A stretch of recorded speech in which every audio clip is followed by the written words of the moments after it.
E aí, povo de Deus, sejam bem-vindos. E no vídeo de hoje iremos dar continuidade no livro de 2 Samuel, capítulo 17, também o capítulo 18. Husai e as orientações de Aitofel. Aitofel pediu a Absalão: permita-me escolher 12.000 homens e me lançar esta noite mesmo a perseguição de Davi. Atacarei seu acampamento enquanto está exausto e sem vigor, e provocarei grande pânico entre seu povo, e todos que estiverem com ele fugirão assombrados. Então ferirei mortalmente somente o rei, e farei que se volte para ti todo o exército. Afinal, é somente um homem que precisa matar para que todo o povo fique em paz e te sirva. Este conselho agradou sobremaneira a Absalão e a todas as autoridades de Israel. Contudo, solicitou a Absalão: consultai ainda a Husai, o arquita, para que ouçamos também o que ele pensa. Husai veio à presença de Absalão, que lhe questionou.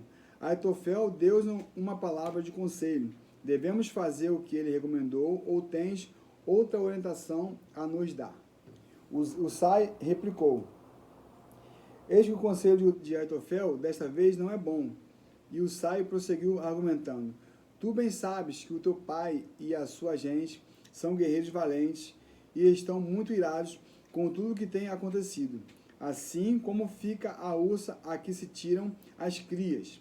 Teu pai é um soldado experiente e não permitirá que todo o seu exército durma nem passe a noite toda no acampamento.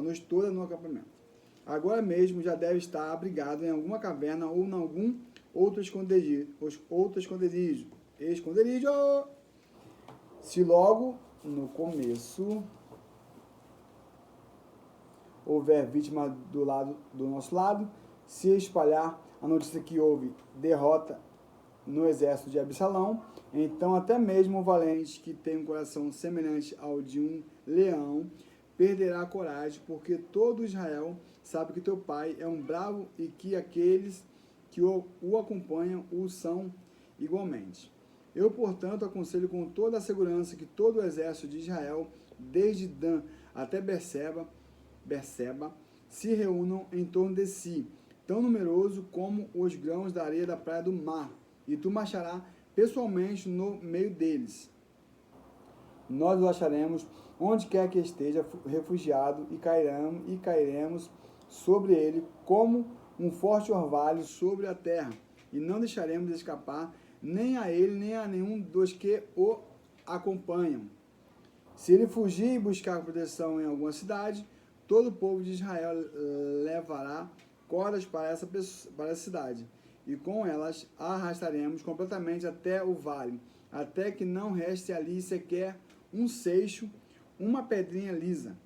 Absalão e todos os homens de Israel exclamaram: o conselho de Husai, o arquita, é de fato melhor do que o de Aitofel, porquanto o próprio Senhor já havia decidido frustrar a eficiência estratégica de Aitofel, com o propósito de arruinar os planos de Absalão. Bom, assim que Davi soube que Aitofel estava do lado de Absalão, ele orou ao Senhor dessa forma que está escrito aqui: ó Senhor, sejam frustrados os planos de Aitofel. Vamos lá. Então Husai revelou aos sacerdotes Zadok e Abiatar todo o conselho que Aitofel dera a Absalão e aos anciões de Israel, e o que ele mesmo lhes tinha orientado em seguida, né? Ou seja, Aitofel e Abiatar eram os espiões, né, amigos de Davi. E rogou-lhes: agora, pois, enviai urgentemente esta mensagem a Davi, dizendo: não fiques esta noite nos passos do deserto, mas segue imediatamente para o outro lado, para que não venhas a ser exterminado o rei e todo o exército que o acompanha. Davi atravessa o Jordão. Jonatas e Aimás estavam aguardando em a fonte de Rogel, porque não queria se arriscar a serem vistos entrando na cidade. Uma criada ia lá de vez em quando e informava sobre o que estava acontecendo. Então, eles iam contar ao rei Davi. Entretanto, desta vez, um rapaz os viu e levou a notícia a Absalão. Ao notar que seriam delatados, os dois moços partiram apressadamente e chegaram à casa de um homem de Baurim, que tinha um poço no quintal. Imediatamente desceram ao poço, e a dona da casa colocou a tampa sobre a boca do poço para disfarçar e espalhou grãos de cereal por cima. Mais tarde, os soldados de Absalão chegaram à casa da mulher e lhe interrogaram: onde estão Aimás e Jonatas? A mulher prontamente lhes respondeu: passaram pelo curral das ovelhas e se foram apressadamente em direção às águas do rio. Os soldados, no entanto, procuraram por toda parte e, não achando ninguém, voltaram-se a Jerusalém. Assim que eles partiram, Aimás e Jonatas saíram do poço e foram avisar o rei Davi: levantai-vos e atravessai rapidamente o rio, porque este foi o conselho que Aitofel deu acerca de vós. Davi e todo o exército que o acompanhavam puseram-se então imediatamente a caminho e cruzaram o Jordão. Ao raiar da manhã não havia ninguém que já não estivesse em segurança do outro lado do Jordão. Quando Aitofel percebeu que o seu conselho não tinha sido seguido, selou seu jumento, montou e partiu para sua casa na cidade, pôs todos os seus negócios em ordem e logo em seguida se enforcou. Ele foi sepultado no túmulo de seu pai. Absalão também cruza o Jordão, atrás de Davi. Deixa eu ver. Davi já havia alcançado a cidade de Manaim quando Absalão conseguiu atravessar o Jordão com todos os homens de Israel. Absalão havia nomeado Amasa comandante do exército em lugar de Joabe. Amasa era filho de um homem cujo nome era Itra, o Ismaelita. A mãe dele era Abigail, filha de Naás e irmão de Zeruia, mãe de Joabe. Absalão e os israelitas acamparam em Gileade. Logo que Davi chegou a Manaim, Subi, filho de Naás, de Rabá dos Amonitas, Maqui, filho de Amiel, da cidade de Lodebar, e o Gileadita, Barzilai, da cidade de Rogelim, trouxeram à presença de Davi e de seu exército camas, bacias e diversos utensílios de cerâmica, além de grande quantidade de trigo, cevada, farinha, grão torrados, feijão, favas e lentilhas, mel e coalhada, ovelhas e queijo de leite de vaca, porquanto sabia que as tropas estavam exaustas, sedentas e esfomeadas em sua jornada pelo deserto. Absalão é derrotado e morto. Agora vai ser o capítulo 18.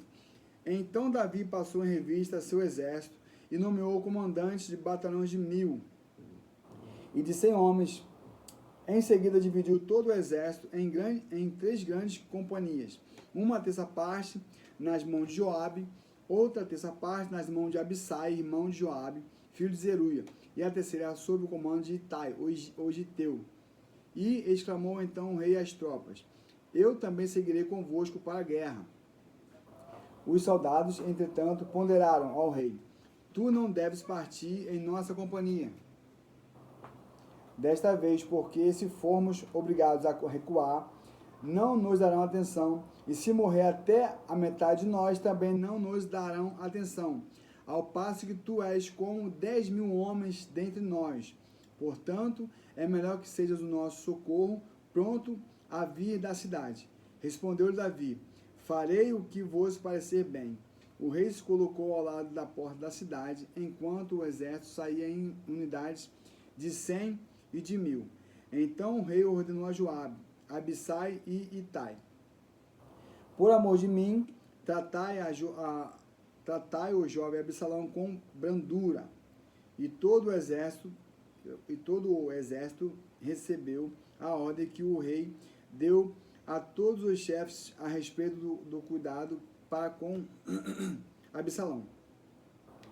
As tropas de Davi saíram a campo aberto em direção de Israel, e a batalha teve lugar na floresta de Efraim, e todo o exército de Israel foi vencido à vista da guarda de Davi. E houve nesse dia uma grande derrota em que pareceram 20.000 homens. A luta se desenrolou por toda a região. E nesse dia a floresta devorou mais vítimas do que a própria espada. A morte de Absalão. Durante os embates, Absalão, montado em sua mula, acabou se encontrando com os soldados de Davi. E ao passar apressadamente com a mula debaixo dos galhos de uma grande árvore, Absalão ficou preso nos galhos pelo pescoço, ficou suspenso entre o céu e a terra, e a mula seguiu em frente. Certo homem o viu naquela situação e correu para informar a Joabe. Eis que acabo de ver Absalão atado e suspenso entre os galhos de um carvalho. Retrucou-lhe Absalão: pois se ouviste, por que não mataste ali mesmo? Eu te daria agora 10 peças de prata e um cinturão de guerreiro. O homem, todavia, replicou a Joabe: mesmo que pusesses nas minhas mãos 1000 peças de prata, não levantaria a minha mão contra o filho do rei. E foi diante de nós que o rei pessoalmente te ordenou, e igualmente Abissai e Aitai. Por amor de mim, todos quantos ouvirem esta palavra, tratai com brandura o jovem Absalão. No entanto, se eu tivesse atentado traiçoeiramente contra a vida dele, o rei certamente ficaria sabendo, pois não se consegue esconder nada do rei. E tu mesmo te voltarias contra mim. Diante disso, exclamou Joabe: não quero ficar perdendo tempo contigo. E imediatamente apanhou 3 lanças e as enterrou no peito de Absalão, enquanto ele ainda estava vivo, preso e suspenso entre os galhos do carvalho. Logo em seguida, chegaram 10 jovens soldados, escudeiros de Joabe, cercaram Absalão e acabaram de matá-lo. Prontamente, Joabe mandou soar o chofar, a trombeta, e as tropas pararam de atacar Israel, porquanto Joabe deram sinal para que o exército se contivesse. Então pegaram o corpo de Absalão e o atiraram para dentro de uma grande fossa no meio da mata, e ergueram sobre ele um monte de pedras. Enquanto isso, todos os israelitas fugiam para sua casa. Em vida, Absalão tinha resolvido erigir para si um monumento no Vale do Rei, alegando: erguerei uma estela para mim, pois não tenho nenhum filho para conservar a memória do meu nome. E por isso se deu nome àquela coluna que ainda hoje é conhecida como o monumento de Absalão, o planto e a dor de Davi. Então Aiamás, filho de Zadok, disse: vou correndo anunciar ao rei a boa nova de que Yahvé lhe fez justiça e o livrou de seus inimigos. Porém Joabe lhe advertiu: hoje não serás, portanto, portador de uma alegre mensagem. No outro dia, sim, porque a nova não é boa. O filho do rei está morto. E Joabe convocou um escravo cuxita, etíope, que lhe ordenou: vai comunicar ao rei tudo o que viste. O homem de Cush reverenciou a Joabe e saiu correndo para levar a notícia ao rei. Todavia, Aiamás, filho de Zadok, insistiu ainda e rogou a Joabe: haja o que houver, eu também quero ir atrás do cuxita. Contudo, Joabe lhe respondeu: para que vais correr, meu filho? Nenhuma recompensa receberás por dar essa notícia. Mas Aiamás replicou: seja como for, desejo ir o mais depressa possível. Então Joabe consentiu, dizendo: vai, se é o que desejas. E Aiamás partiu em disparada pelo caminho da planície do Jordão e passou à frente do homem de Cush, correu mais rápido. Davi encontrava-se sentado entre a porta interna e a externa da cidade. E quando o soldado que fica de sentinela subiu ao terraço que havia sobre a porta, junto à muralha, observou um homem que vinha correndo sozinho. Imediatamente o soldado gritou, avisando o rei. E Davi disse: se ele está sozinho, deve trazer boa notícia. E aquele homem foi se aproximando. Mas o soldado de vigia viu outro homem que se aproximava logo atrás do primeiro, e alertou ao porteiro: eis que vem outro homem que corre sozinho, ao que exclamou o rei: esse também deve estar trazendo boas novas. O vigia acrescentou em alta voz: eu reconheço o modo de correr do primeiro homem, é como corre Aimás, filho de Zadok. E ponderou o rei: este é um bom homem, ele deve estar trazendo uma boa mensagem. Então Aimás aproximou-se do rei e o saudou reverentemente. Atirou-se com o rosto ao chão diante do rei e anunciou: bendito seja Yahvé, o teu Deus. Ele entregou os homens que se insurgiram contra o rei, meu senhor. Prontamente o rei questionou: o jovem Absalão está bem? Ao que Aimás respondeu: observei que houve grande alvoroço no momento em que Joabe, servo do rei, mandou este teu servo, contudo, não sei o que aconteceu. O cara foi dar uma notícia, meu irmão, não sabia nem o que tinha acontecido, mas ele queria chegar primeiro e falar com o rei. Que loucura. O rei ordenou: fica aqui ao lado e aguarda um pouco. Em seguida chegou o etíope e transmitiu a seguinte informação: ó rei, meu senhor, ouve a boa notícia. Hoje Yahvé te fez justiça, livrando-te de todos os que se levantaram contra ti. E o rei indagou ao cuxita: vai tudo bem com o moço Absalão? E o etíope respondeu: que tenhas a mesma sorte deste moço, todos os inimigos do Senhor, meu rei, e de todos os que se têm levantado contra ti para te fazer mal. Então o rei, profundamente abalado, subiu ao quarto que fica por sobre a porta e chorou copiosamente. O rei ia subindo e clamando aos soluços: meu filho Absalão, meu filho amado Absalão, meu filho Absalão, quem dera ter morrido em seu lugar. Ah, Absalão, meu querido filho, meu filho. E aqui nós finalizamos o capítulo 17, também o capítulo 18. No próximo vídeo aí tem mais histórias aí interessantes do rei Davi, que era um homem que era muito ligado a Deus, né? E tudo que ele fazia, ele pedia a orientação de Deus. E Deus falava com ele ali face a face. Davi é um exemplo de pessoa aí, para nós nos espelharmos, né? Nós sabemos que todos nós temos erros, temos defeitos, mas quando o Espírito de Deus entra, a pessoa ela é transformada, e se ela se manter ali observando as leis, os mandamentos e as ordenanças de Deus, ela é uma pessoa que vai morar no céu com certeza, né?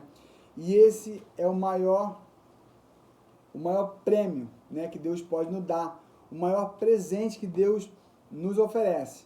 Se nós seguirmos, né, os preceitos e as ordens estabelecidas por Deus, nós iremos estar ao lado de Deus, de Jesus Cristo e do Espírito Santo na eternidade. Fiquem todos na paz e até a próxima.